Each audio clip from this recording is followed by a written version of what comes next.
आज आहे 13/10/2025ची मुरली. महावाक्य आहे, गोड मुलांनो, तुम्हाला देवता बनायचे आहे. त्यामुळे मायेच्या अवगुणांचा त्याग करा. रागावणे, मारहाण करणे, त्रास देणे, वाईट काम करणे, चोऱ्या माऱ्या करणे ही सर्व महापाप आहेत. प्रश्न आहे, या ज्ञानामध्ये कोणती मुले तीव्र गतीने जाऊ शकतात? कोणाचा घाटा होतो? उत्तर आहे, जे आपला पोतामेल ठेवतात ते या ज्ञानामध्ये खूप तीव्र गतीने पुढे जाऊ शकतात. घाटा त्यांचा होतो जे देही अभिमानी राहत नाहीत. बाबा म्हणतात, व्यापारी लोकांना पोतामेल काढण्याची सवय असते. ते इथे देखील तीव्र गतीने जाऊ शकतात. गीत आहे, मुखडा देख ले प्राणी जरा दर्पण में, पुण्य है कितना पाप है कितना तेरे दामन में. ओम शांती. रूहानी पार्टधारी मुलांप्रती बाबा समजावून सांगत आहेत. कारण रूहच अर्थात आत्माच बेहदच्या नाटकामध्ये पार्ट बजावत आहे तर मनुष्यांचाच ना. मुले यावेळी पुरुषार्थ करत आहेत. भले वेदशास्त्र शिकतात, शिवाची पूजा करतात, परंतु बाबा म्हणतात, यांच्यापैकी कोणीही मला प्राप्त करू शकत नाहीत. कारण भक्ती आहेच उतरती कला.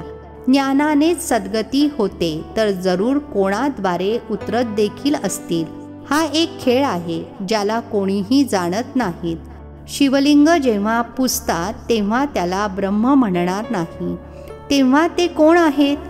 ज्याची पूजा करतात त्याला देखील ईश्वर समजून त्याची पूजा करतात.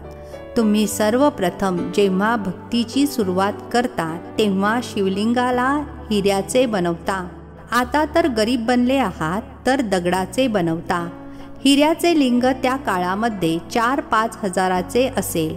आता तर त्याची किंमत 5-7 लाख रुपये असेल. असे हिरे आता मुश्किलीने मिळतात.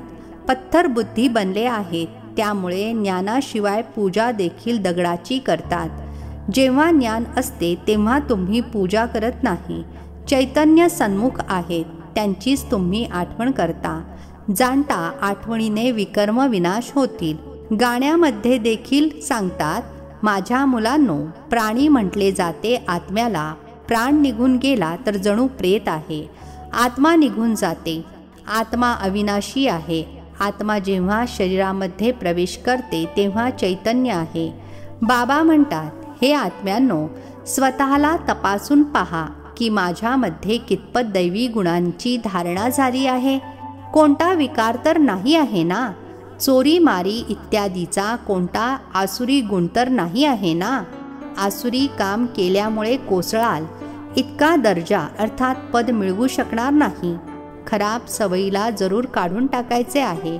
देवता कधी कोणावर रागवत नाहीत. इथे आसुरांकडून किती मार खातात, कारण तुम्ही दैवी संप्रदाय बनता. तर माया किती शत्रू बनते. मायेचे अवगुण काम करतात. मारणे, त्रास देणे, वाईट काम करणे ही सर्व पापे आहेत. तुम्हा मुलांना तर खूप शुद्ध राहिले पाहिजे. चोरी मारी इत्यादी करणे तर महापाप आहे. बाबांकडे तुम्ही प्रतिज्ञा करत आला आहात, बाबा, माझे तर एक तुम्हीच, दुसरे कोणीही नाही. मी तुमचीच आठवण करणार. भक्ती मार्गामध्ये भले गातात, परंतु त्यांना हे माहीत नाही आहे की आठवणीने काय होते. ते तर बाबांना जाणतच नाहीत. एकीकडे म्हणतात नावारूपापासून न्यारे आहेत आणि दुसरीकडे मग लिंगाची पूजा करतात. तुम्हाला नीट समजून घेऊन मग इतरांना समजावून सांगायचे आहे. बाबा म्हणतात, हे देखील जज करा. ठरवा की महान आत्मा कोणाला म्हणावे. श्रीकृष्ण जो छोटा मुलगा स्वर्गाचा प्रिन्स आहे तो महात्मा आहे का आजकालचे कलियुगी मनुष्य? तो विकारातून जन्म घेत नाही ना. ती आहे निर्विकारी दुनिया. ही आहे विकारी दुनिया. निर्विकारीला अनेक टायटल अर्थात उपाध्या देऊ शकतात. विकारीचे काय टायटल आहे? श्रेष्ठाचारी तर एक बाबाच बनवतात. ते आहेत सर्वात उच्च ते उच्च आणि सर्व मनुष्य पार्टधारी आहेत. तर पार्टमध्ये जरूर यावे लागेल. सतयुग आहे श्रेष्ठ मनुष्यांची दुनिया. पशु प्राणी इत्यादी सगळे श्रेष्ठ आहेत. तिथे माया रावणच नाहीये. तिथे असे कोणी तमोगुणी पशु प्राणी असत नाहीत. सतयुगामध्ये तर विकाराचे नावही नाही. मग तिथे मुले कशी जन्माला येतात हे देखील तुम्ही मुले जाणता. तिथे विकार असत नाहीत. तिथे आहे योगबल. बाबा म्हणतात, तुम्हाला देवता बनवितो तर स्वतःची पूर्ण तपासणी करा.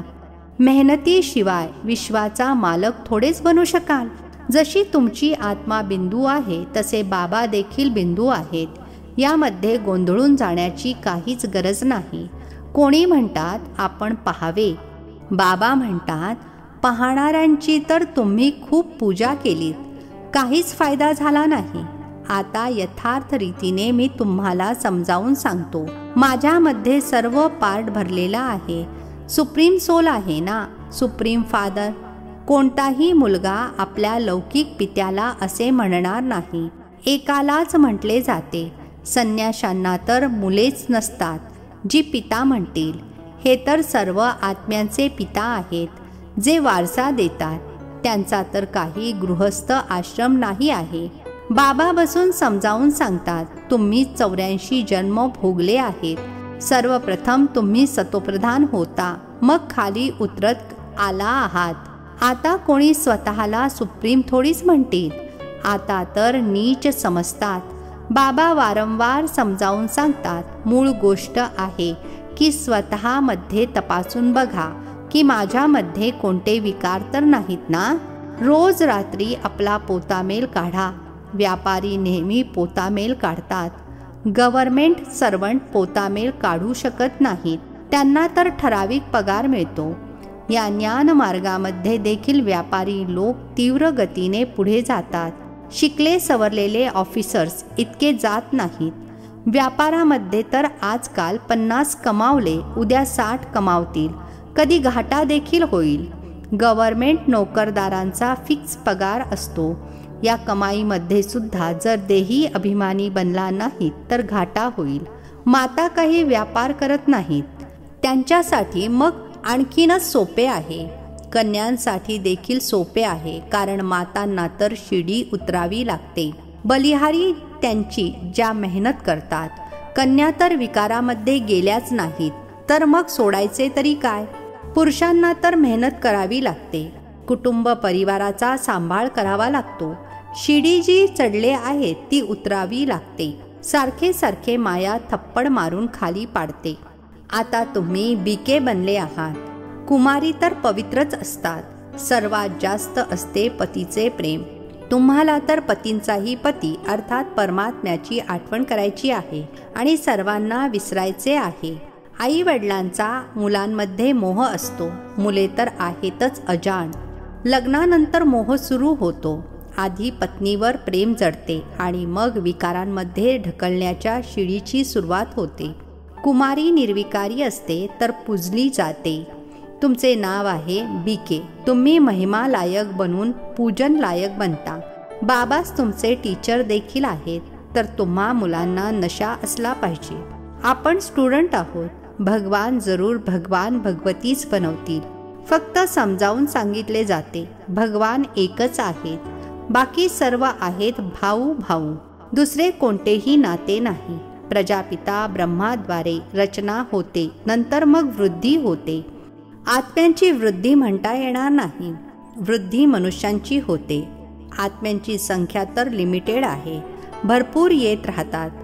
जोपर्यंत तिथे अर्थात परमधाममध्ये आत्मे आहेत तोपर्यंत येत राहतील. झाड वाढत राहील. असे नाही की वाळून जाईल. याची तुलना वडाच्या झाडासोबत केली जाते. फाउंडेशन राहिलेले नाही. बाकी पूर्ण झाड उभे आहे. तुमचे देखील असेच आहे. फाउंडेशन राहिलेले नाही. काही ना काही निशाण्या बाकी आहेत. अजूनपर्यंत देखील मंदिरे बनवत राहतात. लोकांना थोडेच ठाऊक आहे की देवतांचे राज्य कधी होते आणि मग कुठे गेले. हे नॉलेज तुम्हा ब्राह्मणांनाच आहे. मनुष्यांना हे माहीत नाहीये की परमात्म्याचे स्वरूप बिंदू आहे. गीतेमध्ये लिहिले आहे की ते अखंड ज्योती स्वरूप आहेत. पूर्वी अनेकांना साक्षात्कार होत असे.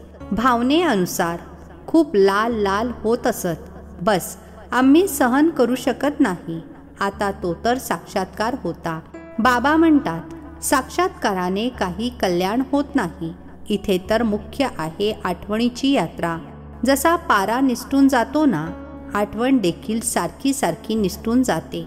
किती इच्छा असते की बाबांची आठवण करावी, परंतु दुसरे दुसरे विचार येत राहतात. यामध्येच तुमची रेस अर्थात शर्यत आहे. असे नाही की एका झटक्यात पापे नष्ट होतील, वेळ लागतो. कर्मातीत अवस्था झाली तर मग हे शरीरच राहणार नाही. परंतु आता कोणी कर्मातीत अवस्थेपर्यंत पोहोचू शकत नाहीत. मग त्यांना सतयुगी शरीर पाहिजे. तर तुम्हा मुलांना आता बाबांचीच आठवण करायची आहे.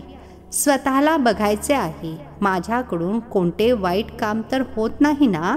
पोतामेल जरूर ठेवायचा आहे. असे व्यापारी एका झटक्यात श्रीमंत बनू शकतात. बाबांकडे जे नॉलेज आहे ते देत आहेत. बाबा म्हणतात माझ्या आत्म्यामध्ये हे ज्ञान नोंदलेले आहे. हुबेहूब तुम्हाला तेच सांगतील जे कल्पापूर्वी ज्ञान दिले होते. मुलांनाच समजावून सांगतील. बाकीचे काय जाणणार. तुम्ही या सृष्टीचक्राला जाणता. यामध्ये सर्व ॲक्टर्सचा पार्ट नोंदलेला आहे. अदली बदली होऊ शकत नाही ना, कोणाची सुटका होऊ शकते. हां, बाकीचा वेळ मुक्ती मिळते. तुम्ही तर ऑलराऊंडर आहात. 84 जन्म घेता. बाकी सर्वजण आपल्या घरी अर्थात परमधाममध्ये असतील. नंतर मागाहून येतील. मोक्षाची इच्छा ठेवणारे इथे येणारही नाहीत. ते मग शेवटी निघून जातील. ज्ञान कधी ऐकणारही नाहीत. मच्छरांप्रमाणे आले आणि गेले. तुम्ही तर ड्रामा अनुसार शिकता. तुम्ही जाणता बाबांनी 5000 वर्षांपूर्वी देखील असा राजयोग शिकवला होता. तुम्ही मग इतरांना समजावून सांगता की शिवबाबा असे म्हणतात. आता तुम्ही जाणता आपण किती उच्च होतो, आता किती नीच बनलो आहोत. पुन्हा बाबा उच्च बनवत आहेत, तर असा पुरुषार्थ तर केला पाहिजे ना. इथे तुम्ही येता रिफ्रेश होण्यासाठी.